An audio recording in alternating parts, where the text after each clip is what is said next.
Last video I showed you an investment that could make us millions, and it already is making us over 1 million coins on the Trading to Glory. But even if you missed it, there's still time to get in on these investments. The market is inflating so quickly, prices are rising, and there is still opportunity. I'm going to show you exactly when and what to buy this week on Trading to Glory. If you're looking to buy cheap and reliable FC24 coins, look no farther than my partner FUTLOOT and use my code ELYYT, ELYYT, for an extra 6% at checkout.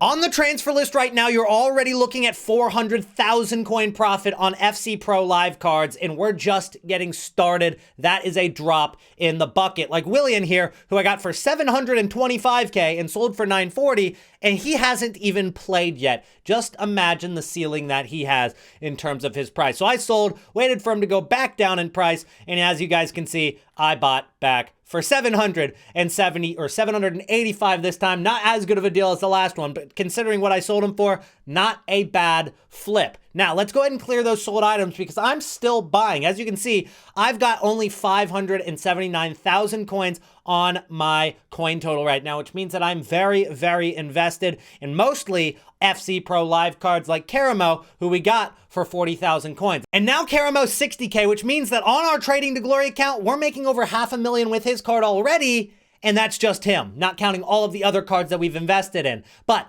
are these cards still worth investing in? I mean, that's the magic question. That's what you guys want to know. Do we invest in these cards right now, even though they've already gone up so much? And the answer is yes and no. Yes, I think these cards do continue to go up. But no, because I think they'll actually dip before they continue to rise again. Right now, we're seeing very, very big inflation. Tuesday, Wednesday, normally some of the higher points on the market for both fodder and metas. But as we get to Thursday and Friday, we have a new promo called Radioactive. We'll show you guys the cards. All of them are leaked. I'm going to show you all those cards here in a minute. But these cards, I think, will drop 5-10%. Gives you another opportunity to get in at a good deal before they really rise a lot on Monday and as we get closer to Monday. So obviously we've got cards in here that I like a lot. Talvin, Locatelli, Caramel, and Willian are all cards active in Group B, so they're probably going to rise a little bit quicker, but are very risky to hold into Monday because we saw what happened to cards like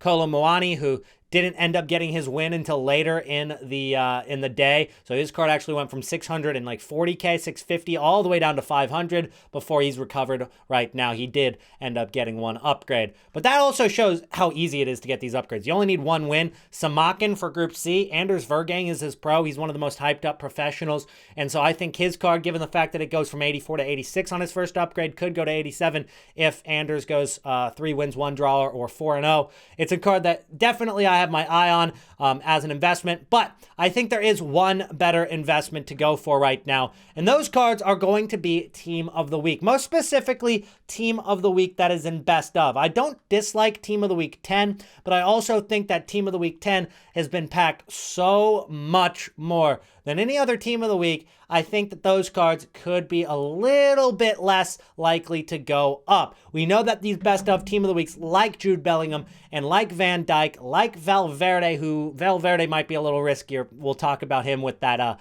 new promo here in a second.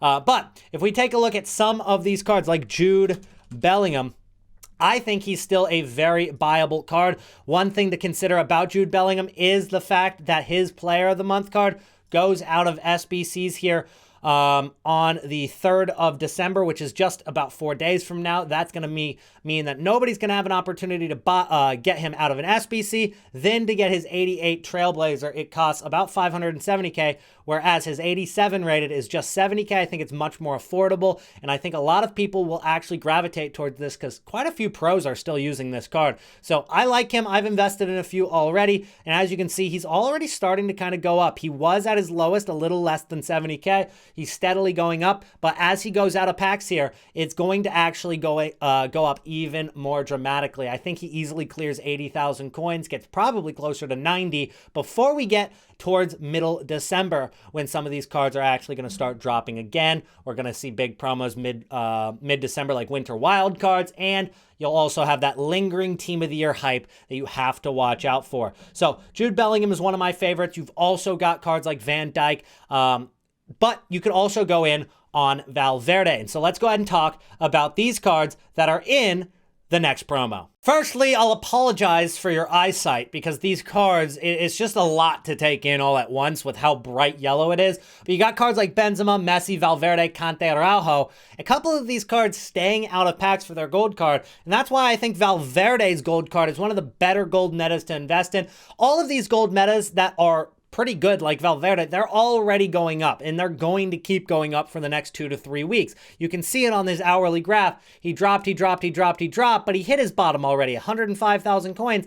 Now he's up to 114,000 coins. I probably wouldn't spend too much more than that. I definitely wouldn't be going 120. Try to get him on bid, try to get him on snipe if you want to invest, but he's going out of packs again. The only thing that we have to consider is that, is he going to be Team 1 or Team 2? With how many players are leaked in this promo, I don't know which ones are going to be Team 1 and Team 2. And if that gold Valverde goes back into packs for a week, then his card, it's probably still going to rise, but it's not going to rise as quickly as if he was out of packs again after his best of team of the week expires. Then he goes out of packs for radioactive. That would be overkill, but it's definitely happened in the past, and we could see that gold card rise a ton. There's definitely some good cards in here, but it's not going to be as hyped up as previous promos just because of the fact that these cards cannot get upgraded, similar to how Thunderstruck can get upgraded, FC Pro Live can get upgraded. These things are going to have more chemistry, so they're going to give 2 chem points to their nation, league, and club. So I think that when we get this, when we get SBCs from Radioactive, when we get objectives from Radioactive,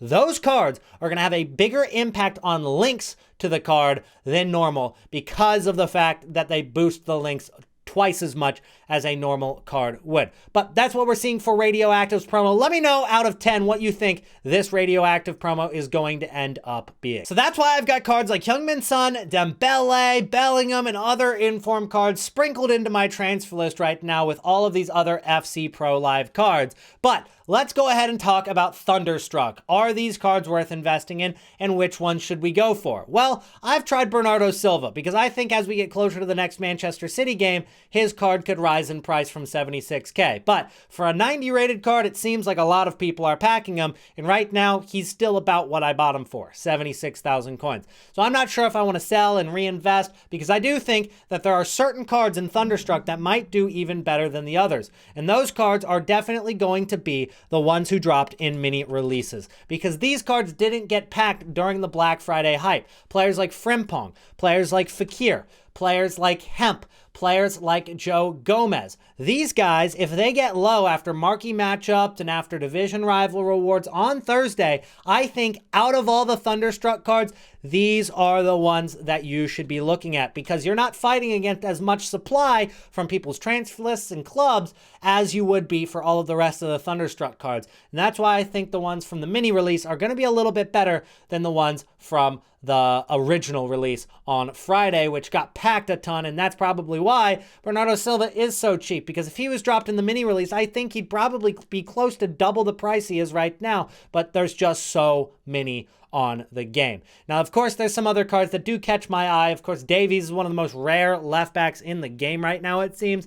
If he drops down, he's super volatile, and there's not a ton of options to go with that left back in Bundesliga. He's kind of the only one. Then you've got Diani, I think is a decent card, but Bacha's RTTK, of course, that hype is dying down a little bit and isn't in SBCs anymore, so I don't know if Diani is going to suffer a little bit from that. Marie Antoinette Katoto at 90 rated, 71,000 coins. If she were to get an upgrade with PSG, which is very likely, then I think that that card obviously goes to 91, and that's about what 91 rated fodder is going for. So it's a safe investment long term. If you want a club stock one, it's not a terrible idea because 71 or 91 rated fodder is going for about 71, 72,000 coins right now. So one of those investments that just doesn't have a lot of risk to it. But when we take a look at a card like Little, this is a card that is a Thunderstruck that could actually go up a ton because of fodder. This card, 34 to 35,000 coins right now, and it's risen a couple thousand coins ever since its release on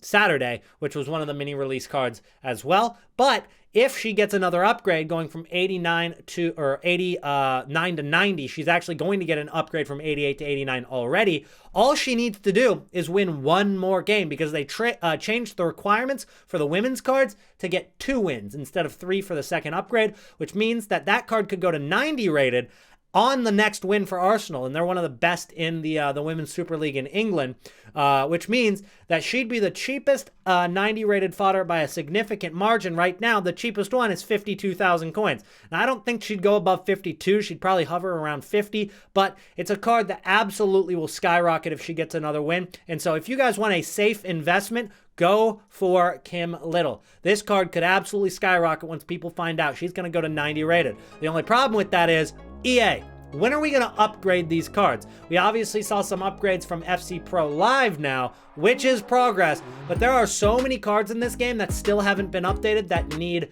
to be updated. So hopefully they get their butts on that and stop making us wait so long on some of these upgrades, because what's the point of having these dynamic cards if they're not going to actually upgrade them until Team of the Year? Because it doesn't matter at that point. The power curve has changed. I want my cards to be upgraded now, when it matters. That's gonna be it for today's video. Hopefully you learned something. Hopefully it helped you out. And if it did, drop a like on the video. Let's shoot for 300 likes today. That would be absolutely awesome. Subscribe to the channel if you are new. And if you made it to the end of the video, go ahead and comment banana down below. That's how I'll know who made it to the end of the video, and I can drop a heart in appreciation for you supporting me. Thank you guys, and I'll see you in the next one. Peace out.